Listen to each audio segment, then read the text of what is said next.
Something I notice as a fitness professional who tends to focus on positive motivation, cheerleading, encouragement, and other namby-pamby ways of coaching like that, is the people who respond to me as if I don't know how to be tougher.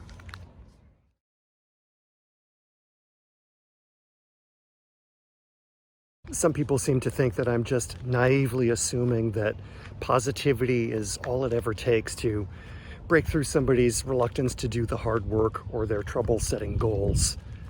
Other people think that it's a form of lying not to give people the harsher and stricter truth about the trouble they're giving themselves if they can't commit to harder work and put in the time and effort and consistency. Especially these days when so many people are wedded to the narrative that everyone's too soft nowadays and that everyone just expects a gold star for everything. Hey, listen, let me level with you. I'm 60 years old. I didn't grow up in the gold star for everything era either. I get it. Let me tell you something, okay? The home gym where I do my remote client sessions is the same room my dad passed away in a couple of years ago in the fall of 2021. Now, my dad lived to be 81 years old. He had a relatively good life up until his mid-70s. And then he stopped taking care of himself. And let me tell you something. He was a tough old bastard. He didn't respond to gentle encouragement.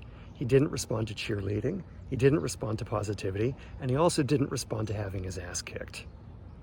In fact, he was the only person in his life that he would allow to do the ass kicking. He wasn't going to take it from anybody else. My brothers and I were all adults, and we tried every method we could to get through to him. And it just he wasn't going to do it. And he chose his way into a last few years where he was in much worse health than he could have been and lost a lot of his freedom and mobility. So it's not like I'm naive about the consequences that people can face if they don't put in the work.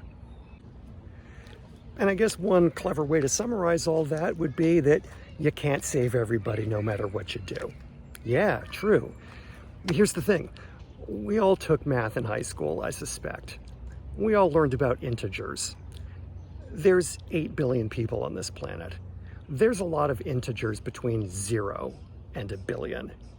There actually are a lot of people who can be helped and who are helped by the kinds of coaching methods that I employ, including the times when I'm tougher. So it's really not about being wedded to a particular philosophy.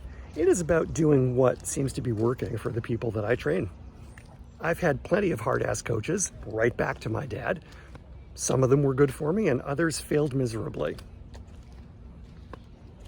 Same thing with the kind of relentless positivity that I preach. Sometimes it works, sometimes it doesn't. But you take the wins where you can.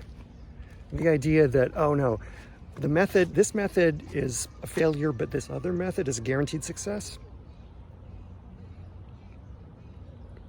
Free yourself of that one.